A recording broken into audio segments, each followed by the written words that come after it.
संस्कर्ता, हंसकर्ता और पुंस्कोकिलः। पुंस्कोकिलः पुरुष ऐसा है जो कोकिल की तरह है। पुंस्कोकिलः है तो पुम है कोकिला। अब आप कोकिला खोजने लगोगे तो कहीं मिलेगा नहीं, आपको पुम और कोकिला। पुम माने पुरुष, कोकिला माने कोकिल। तो जो पुम होते हुए कोकिल की तरह आवाज करता हो, ध्वनि ऐसी है जो कोकिल की तरह है। कोयल होता है ना, सुगा, क्या बोलते हैं उसको, तो पालते हैं लोग, उसको पढ़ाओ तो जैसे पढ़ाओगे वैसे ही बोलता है। हाँ, तो अंग्रेजी क्यों बोलते हो, हिंदी बोलो। समझ में आई ना बात। हाँ, तो वही। अब हम नश्छब्य प्रशान की बात कर रहे थे, जो हमने बताया तो समझ में आ गया होगा कि नहीं आया। जिसको नहीं आया है वो बोल सकते हैं। हाँ, हम कह रहे थे चक्रिन त्रायस्व, आप लोगों को अपने आप करके आइए बताए थे। चक्रिन त्रायस्व में क्या किया गया था, चक्रिन में जो नकार है उसको रू किया गया नश्छब्य प्रशान सूत्र के द्वारा। सम शब्द में मकार को रू किस सूत्र के द्वारा किया गया था, समः सुटि के द्वारा। पुम में जो मकार था उसको रू किस सूत्र के द्वारा किया गया था, कैसे पुम पूरे को बोलता है तो मकार को कैसे किए थे, अलुंत्य सूत्र के सहयोग से। बोलना है ना, समः सुटि सम शब्द को रू बोलता है, लेकिन हमने किया किसका, मकार का किया, मकार को रू किया। अब पुम पुमः खय्यम पर भी पुम को बोलता है, हमने किया किसको रू, मकार को किया। तो कैसे किया, अलुंत्य के सहयोग से न बोलना है ना, किया। तो चलो दोनों तो स्पेशल हैं। पुमः खय्यम पर पुम शब्द को ही करता है, समः सुटि केवल सम शब्द को ही करता है। अब यहाँ शब्द आया है चक्रिन। क्या शब्द आया है, चक्रिन। और चक्रिन शब्द का जो नकार है उसको हमको करना है रू। चक्रिन में जो नकार है उसको क्या करना है, रू करना है। अब समः सुटि कर नहीं सकता क्योंकि वो तो सम को ही करता है। पुमः खय्यम पर केवल पुम को ही करता है। तो सूत्र बनाना पड़ा पाणिनि जी को, नश्छब्य प्रशान। ठीक है, क्या सूत्र बनाना पड़ा, नश्छब्य प्रशान। ठीक है, तो नश्छब्य प्रशान क्या करता है, ये कहता है नान्त पद को रू होता है। ऐसा पद जिस पद के अंत में नकार है, नकारांत जो पद है उसको रू करता है ना। किसको करता है रू, नकारांत पद को करता है। यदि नकारांत के अलावा अन्य यदि अंत वाला पद है तो करेगा नहीं, केवल नकारांत पद को ही करेगा। ठीक है, नकारांत पद को ही रू करेगा, यदि नकारांत नहीं है तो नहीं करेगा। जो चक्रिन है ये कैसा पद है, नकारांत है। चक्रिन जो पद है, चक्रिन है, ये नकारांत पद है। नकारांत पद माने इस पद के अंत में नकार है, नकार अंत में है, इसीलिए इसको हम बोलते हैं नकारांत पद है, इसीलिए हम बोलते हैं पद। ये नकारांत पद है।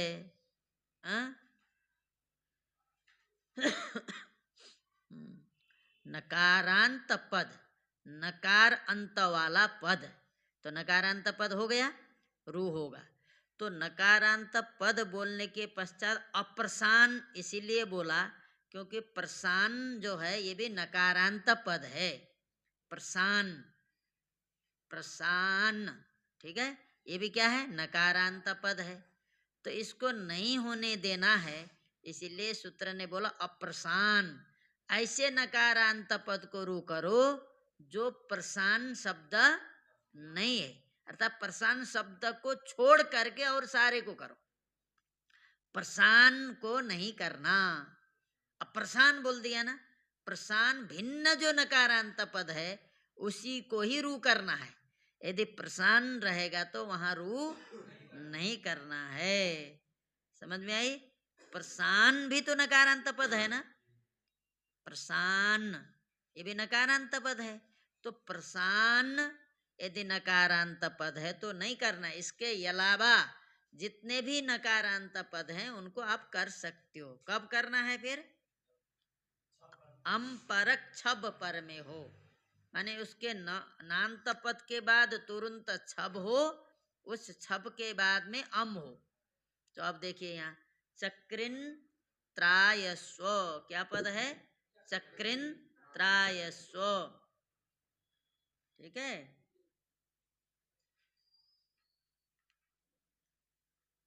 देखो चक्रिन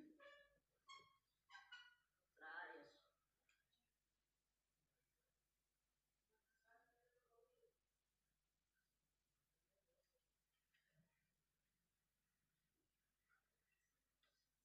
ठीक है।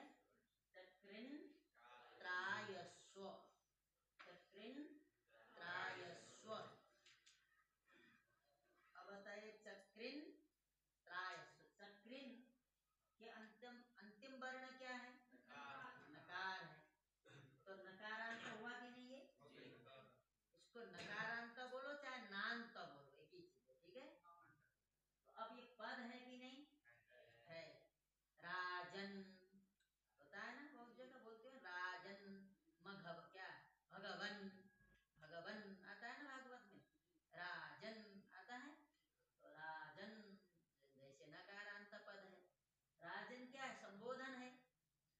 भगवन क्या है? संबोधन है। तो इसी तरह चक्रिन भी क्या है? संबोधन है। हे चक्री, हे चक्रधारी, हे राजन माने हे राजा, हे राजन। तो संस्कृत में हे राजन हुआ, हिंदी में बोलोगे तो हे राजा। हे भगवान माने हे भगवान, भगवान बोलना पड़ेगा। हे भगवान माने हे भगवान हिंदी में, ठीक है। तो हे चक्रिन माने हे चक्रधारी, हे चक्र वाले चक्रिन। तो ये नाम पद हुआ कि नहीं हुआ? चक्रिन।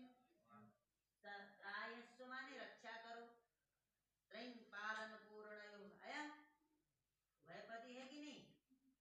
एक ही है, आत्मनेपदी है, भयपति नहीं, ठीक है। तो क्या होगा? त्रायस्व माने रक्षा करो, हे भगवान, हे चक्रधारी, त्रायस्व रक्षा करो, बचाओ। त्रायस्व माने बचाओ, हे चक्रधारी, त्रायस्व माने बचाओ। तो ये नान्त पद हुआ, नान्त पद हुआ। अब इसको हम करेंगे रू, अलुंत्य के सहयोग से हम करेंगे नकार को रू। तो उसके बाद में क्या? त्र, इसके बाद में क्या होना चाहिए? छब, छब होना चाहिए। छब माने कौन आते हैं?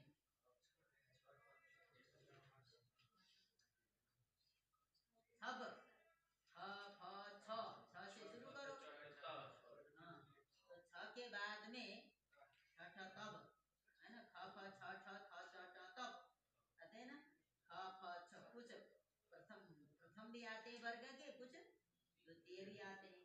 तो वो छब, तो कहने का मतलब त्र में दो अक्षर है, त और र। पहले त है, उसके बाद में र है। त्र कोई स्वतंत्र वर्ण नहीं है, ये संयुक्त अक्षर है। त है और र है, ठीक है। तो पहले त है, बाद में र है। तो बताइए त छब प्रत्यार में आया कि नहीं? आ गया ना। ख फ छ ठ थ च ट त आया ना। तो इसका मतलब छब हो गया त,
नहीं बोलेंगे तो क्या हो जाएगा?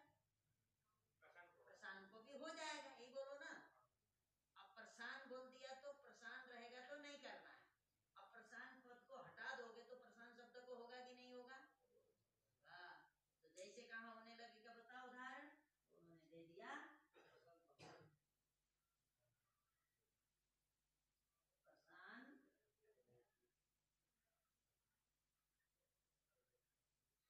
ये प्रशांत तनोती, ये प्रशांत प्रशांत तनोती, प्रशांत तनोती, तनोती माने तनु विस्तार। तो हे प्रशांत वह फैला रहा है, तुमसे पता नहीं चलेगा प्रशांत। अब देखिए नान्त पद तो है प्रशांत, अब परे क्या है? छब है तब, अम क्या है? ना क्यों चले जाते? तो में अ है ना, छब है तो, अम है अ। अम पर छब हो गए तो, अम पर में है तो का, उससे पूर्व में तो, अम हो गए अ, छब हो माने छब हो गए तो इसको हम क्या कहेंगे? अम परक। पहले तो त है ना, त प्लस अ है कि नहीं? तो अम परक छब कौन हो गया? तो ऐसा छब चाहिए जिसके बाद में अम हो, तो अम हो गया अ और छब हो गया तो अम परक छब हो गया तो इसके पहले रहते नाम का पद है कि नहीं है? इसको रू हो जाता जब बोल दिया गया क्या? अप्रशान बोल दिया गया तो प्रशान शब्द को नहीं कर सकते, तो यहाँ नहीं हो, तो ऐसे ही लिखेंगे, कुछ नहीं करना। प्रशान प्रशान रहेगा तो वहां रू नहीं करना है, नान्त पद होते हुए भी नहीं करना है। समझ में बात आई? केवल प्रशान शब्द को नहीं करना, इसके अलावा नान्त पद को कर देना। चलो आया समझ में? अब आगे क्या दिया? अब कर नान्त ही केवल मात्र बोलते तो क्या था? उन्होंने बोल दिया पद भी होना चाहिए, नान्त भी हो और साथ साथ पद भी हो। केवल नान्त होने मात्र से भी नहीं चलेगा, नान्त भी हो और वही पद भी हो, तब होगा। तो देखिए ये भी पद था, नान्त भी था, क्या ये नान्त भी था, पद भी था। ये भी नान्त भी है, पद भी है, लेकिन ये तो प्रशान है इसलिए नहीं किया, ये प्रशान शब्द से भिन्न है इसीलिए किया गया। तो जैसे क्या दिया? हंती,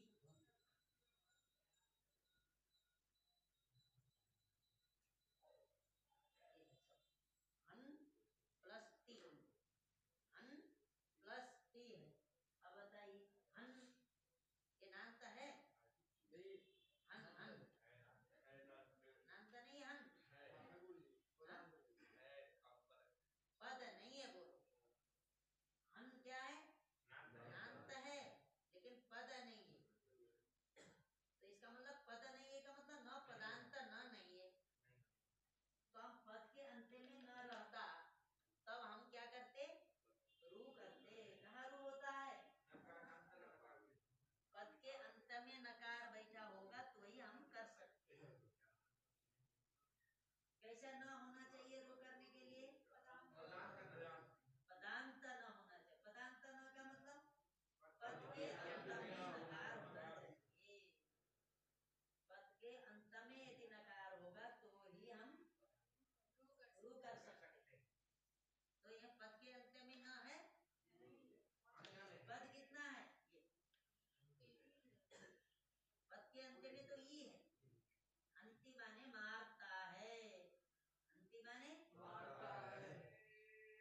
हो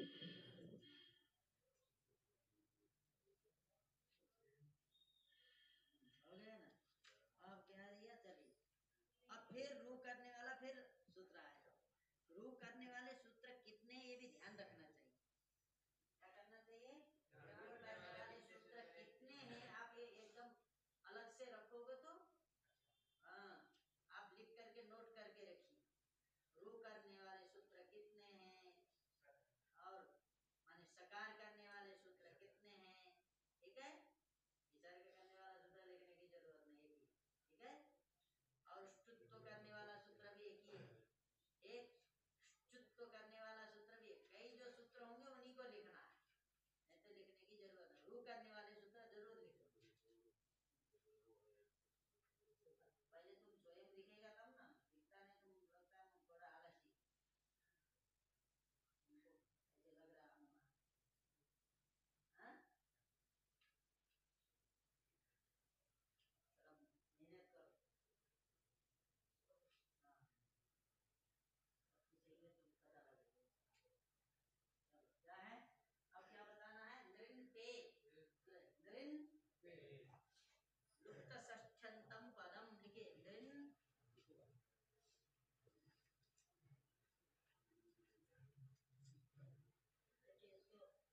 नृ शब्द के नृन बनता है तो प्रथमे का वचनांत क्या लिखो, के सप्तम में का वचनांतम द्विपदमिदं सूत्रम। ऋण शब्द को रू होता है, ऋण शब्द को विकल्प से रू होता है प्रकार करने रहने पर। ऋण शब्द को रू विकल्प से होता है प्रकार करने रहने पर।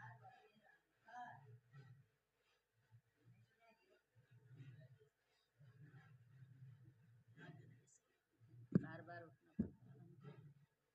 क्या है, ऋण शब्द को रू होता है, ये भी बंद हो गया क्या, आवाज नहीं आ रही, हाँ। ऋण शब्द को रू होता है, रू विकल्प से होता है पकार पर में रहने पर।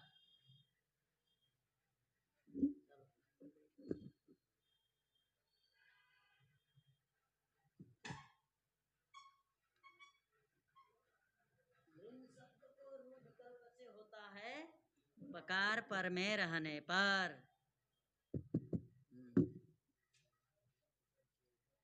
पकार पर में रहने पर। आवाज कम आ रही है ना, अब आ रही है, हाँ। ऋण शब्द वही यहाँ टांगने वाला ही ठीक रहेगा। कितने का आता है वो, हाँ, देखते। ऋण शब्द को रू विकल्प से होता है पकार पर में रहने पर, नहीं तो इसी को निकाल करके पकड़े रहेंगे, कोई दिक्कत नहीं। ऋण शब्द को रू विकल्प से होता है पकार पर में, और दूसरा क्या है, कुप्पो कपौच, कुप्पोह कपौच,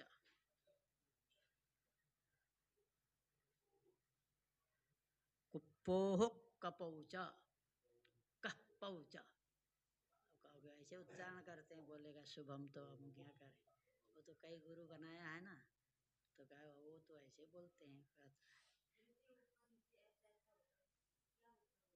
किसका, हाँ वो आधा विसर्ग, जैसे ऐसे होता है ना, ये दो शून्य होते उसके आधा लिखा है, आधा विसर्ग, जुहा मूल्य और उपदमानीय माने आधा विसर्ग। विसर्ग ऐसे बिंदी दिया रहता है, ऐसा नहीं, ऐसे गोल शून्य है तो उसके आधा लिखेंगे तो ऐसे लिखेंगे। कुप्पोह सप्तम्या द्विवचनांतम, पौच, पौच, पौच, वहाँ आज जैसा उच्चारण हो ही जाता है पहले बोलने में। कपौच, कपौ, कपौ द्विवचनांतम, प्रथमाया द्विवचनांतम च अव्यपदम,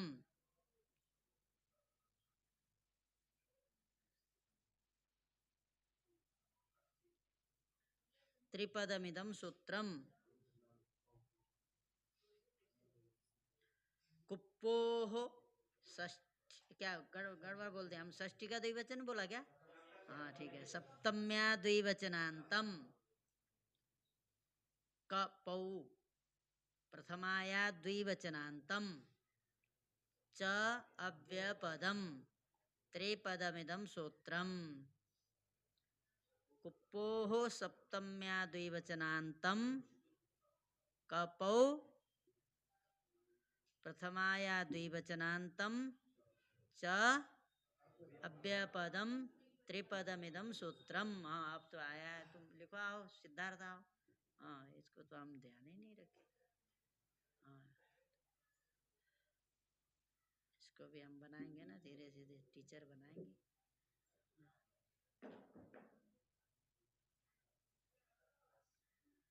लिखो अभी, इधर बगल में लिखो, उसको मिटाओ नहीं अभी, अभी उसको रहने दो। हमको खिसकाना पड़े तो खिसका दो, वो जगह मिल जाएगी।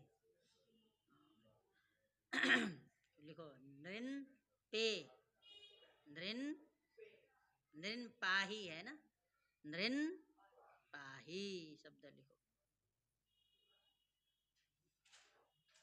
वो तो सब लोग लिख लिए होंगे ना उधर वाला, मिटा दे। हाँ नहीं तो मिटा दो।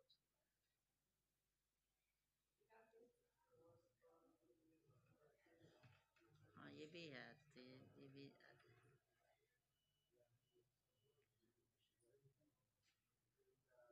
कोई समस्या है क्या? अच्छा हाँ ठीक है। कवर्ग और पवर्ग पर इतना संकोच क्यों कर रहे हो? कवर्ग और पवर्ग पर में रहने पर संधि विच्छेद लिखो तब तक। उधर आगे ही लिखो, आगे लिखो उधर से। हाँ उधर से तुमको लिखने में थोड़ी दिक्कत लग रही है। कवर्ग और, अच्छा ये बनाए हो क्या? ये मुंह लगा करके हम पीना नहीं चाहते। हाँ कवर्ग और पवर्ग पर में रहने पर अब तुमने दिया तो अभी कवर्ग और पवर्ग पर कु दिया है ना, यदि क देता तो केवल क पर में रहने पर अर्थ होता।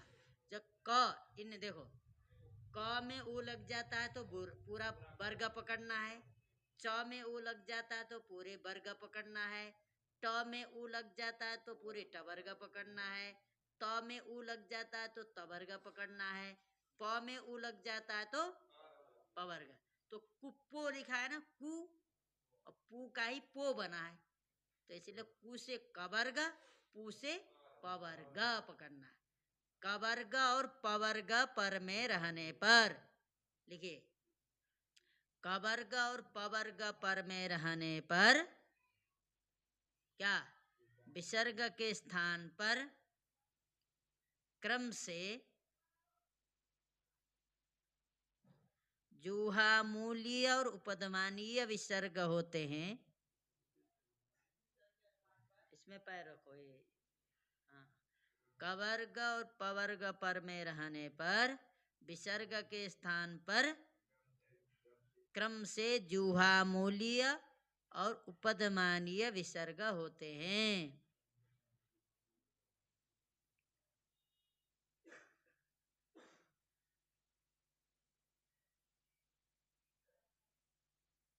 और विसर्जनीय विसर्ग भी रहता है, और विसर्जनीय विसर्ग भी रहता है।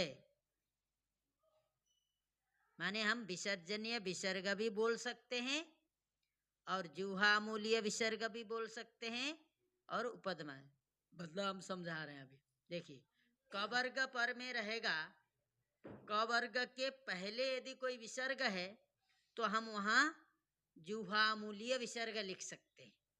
जुहामूलीय मतलब ऐसे ऐसे वही कर देना है। कहाँ, कवर्ग के पहले, जैसे राम करोति बोलना है, राम राम करोति ऐसे भी बोल सकते हो, लेकिन राम करोति, राम करोति आधा, राम बोलते हैं जब विसर्जनीय विसर्ग होता है। तो जब वहां हम जुहामूलीय विसर्ग भी बोल सकते हैं, लेकिन प्राय मिलता नहीं, लिखते नहीं लोग। लेकिन भागवत का पारायण करो तो आगे क है तो वहाँ विसर्जन ये विसर्ग लिखा भी होगा। आप जुहा मूल्य का करोगे तो छंद बढ़िया से बन जाता है। पूरा विसर्ग का उच्चारण नहीं हो पाता है पारायण करते समय, विसर्ग बोलते ही नहीं है, माने बोलना भी थोड़ा छंद भंग जैसा लग जाता है। इसीलिए आप जुहा मूल्य विसर्ग बोलोगे तो छंद भंग नहीं होगा ही नहीं, एकदम बढ़िया से बैठ जाएगा। तो रामक करोति, रामक करोति, क्योंकि रामक करोति इसीलिए जोड़ लग जाता है क्योंकि आधा है राम। देखो विसर्गम क्या चार्ध मात्रिक, विसर्ग का क्या होता है व्यंजनम चार्ध मात्रिकम, व्यंजन आधा मात्रा होते हैं और विसर्ग उस भी लगभग वही समझो, और उसका भी आधा क्या होगा वो आधा माने जुहा मूल्य उपदमानी होगा। तो ये गढ़ इसीलिए क्या रामक करोति। तो आप वैयाकरण जानो, कहीं लिखोगे तो राम ऐसे विसर्ग लिख दिए, कोई जानेगा ये वैयाकरण है, नहीं तो आप विसर्जनीय विसर्ग प्रयोग करोगे तो गलत नहीं है। बोल ही रहा है सूत्र, क्या कह रहा है जुहा मूल्य विसर्ग करो। कहाँ करना है जुहा मूल्य, ये ध्यान रखना, कवर्ग परे हो तो जुहा मूल्य विसर्ग करना है, पवर्ग परे है तो पद्मानीय विसर्ग करना है। लेकिन विसर्जनीय विसर्ग आप कहीं भी कर सकते हैं। जुहा मूल्य विसर्ग करने के लिए क्या चाहिए कवर्ग चाहिए, उस विसर्ग के बाद में कवर्ग चाहिए। उपदमानीय विसर्ग प्रयोग करना है तो विसर्ग के बाद में क्या होना चाहिए पवर्ग होना चाहिए। लेकिन विसर्जनीय विसर्ग करना है तो कोई भी हो, कवर्ग हो चाहे पवर्ग हो चाहे कवर्ग पवर्ग दोनों कोई ना हो तो भी हम विसर्जनीय विसर्ग। समझ में आई बात। तो थे कवर्ग क्या अर्थ लिखा है हमने, कवर्ग और पवर्ग पर में रहने पर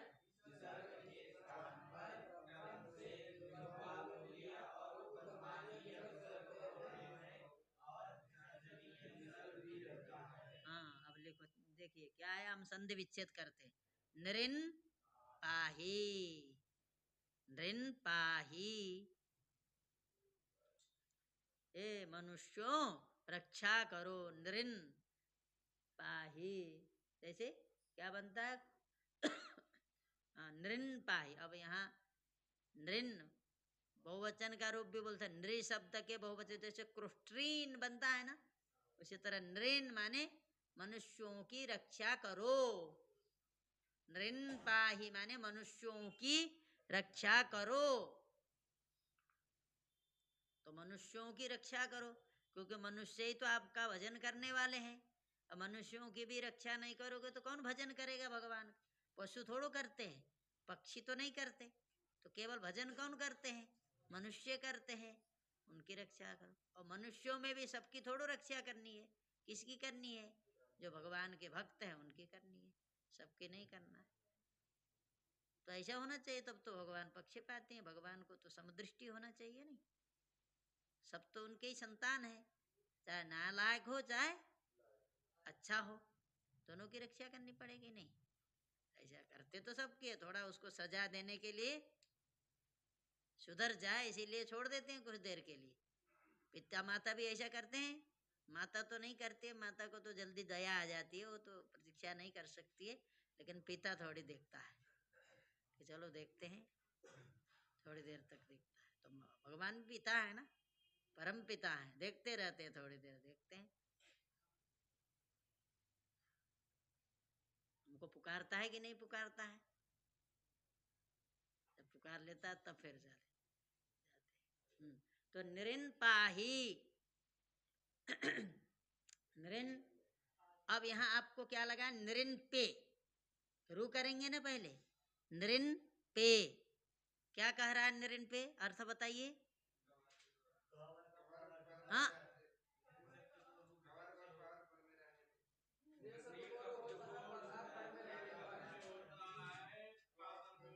पकार पर में रहने पर, नृन शब्द को रू विकल्प से होता है पकार पर में रहने पर, नृन शब्द को रू विकल्प से होता है।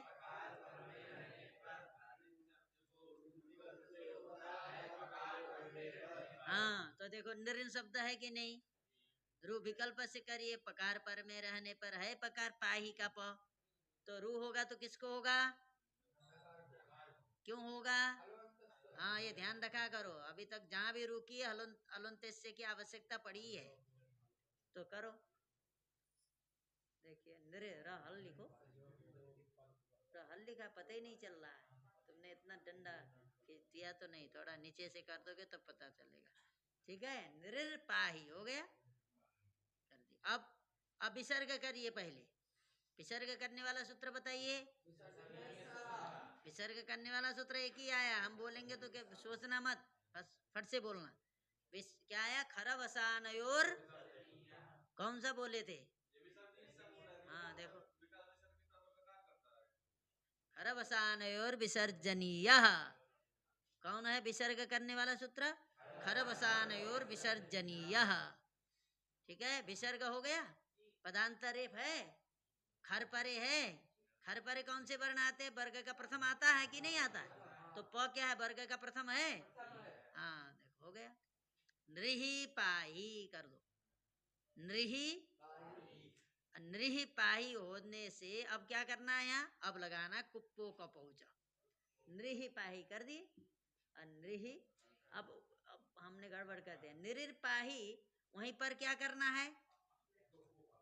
निरिपाही जहां हुआ वहां एक बार अनुनासिक और अनुस्वार दोनों करना है ना, करो। निरिर ऊपर वाले, हाँ इसको मिटाओ अभी। अब पहले क्या करना है? जहां भी रू हुआ वहां अनुनासिक अनुस्वार करना ही है।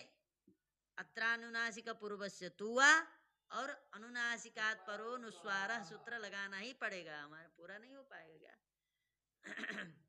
जल्दी करो। अनुनासिक, आप लोग लेट आते हैं, थोड़ा समय से आया करिए।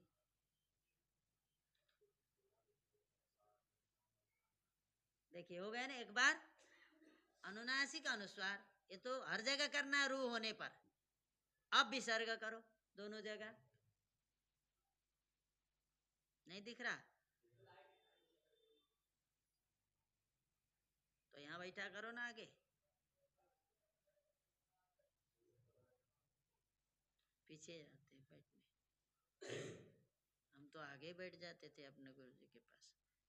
हमारे गुरु जी तो है पान सेवन करते थे तो पान के पूरे चले जाते तो हम भी फिर भी सामने बैठते थे। हो गया। देखिए दोनों जगह विसर्ग कर दिए ना। विसर्ग किसने किया? अब हम फिर इस विसर्ग के स्थान पर कुप्पो कपोच से क्या करेंगे? कौन सा विसर्ग करेंगे? जिह्वा मूल्य करेंगे या उपदमानीय? क्योंकि पवर्ग है, पवर्ग में ही आता है ना प, तो पवर्ग परे होने के कारण यहाँ उपदमानीय विसर्ग हो जाएगा। लिखो उपदमानीय विसर्ग।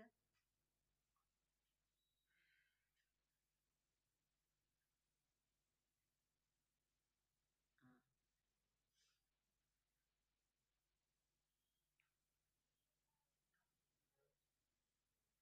ठीक है, पद्मानीय विसर्ग लिखेंगे तो ऐसे ऐसे ही कर दो, बस हो गया ऐसे।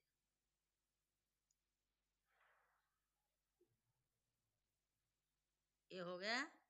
दोनों जगह होगा ना, अनुनासिक वाले में भी अनुस्वार वाले में भी पद्मानीय विसर्ग हो गया। अब एक बार क्या होता है? नहीं होता उपदमानीय विसर्ग, तो वही रहेगा। देखो ऊपर में जो है एक विसर्जन, दो रूप हो गए विसर्जनीय विसर्ग वाले, दो रूप हो गए उपदमानीय विसर्ग वाले, और तीसरा रूप होगा जहां रू ही नहीं हुआ। क्या बनेगा? नृन पाही। भाई रू भी तो विकल्प से होता है ना, तो रू करेंगे ही नहीं तो क्या रूप बनेगा? नृन पाही। 5 रूप बन गए। देखो दो रूप क्या हो गए? उपधमानीय विसर्ग के साथ साथ अनुनासिक और अनुस्वार। अनुनासिक अनुनासिक वाले दो रूप कौन कौन? जिह्वा क्या उपधमानीय विसर्ग, हाँ विसर्जनीय विसर्ग बोलो ना। अनुनासिक वाले में दो कौन? प पर के होने के कारण पद्मानीय विसर्ग, विसर्जनीय विसर्ग। देखो नीचे ऊपर तो लिखा है, नीचे देखो उपदमानीय विसर्ग, ऊपर में विसर्जनीय विसर्ग अनुनासिक वाले में नहीं दिख रहा है। दिखा दो इसको। इधर इधर ये पहली लाइन के नीचे वाला क्या है? उपधमानीय विसर्ग। ऊपर वाला हो गया विसर्जनीय विसर्ग।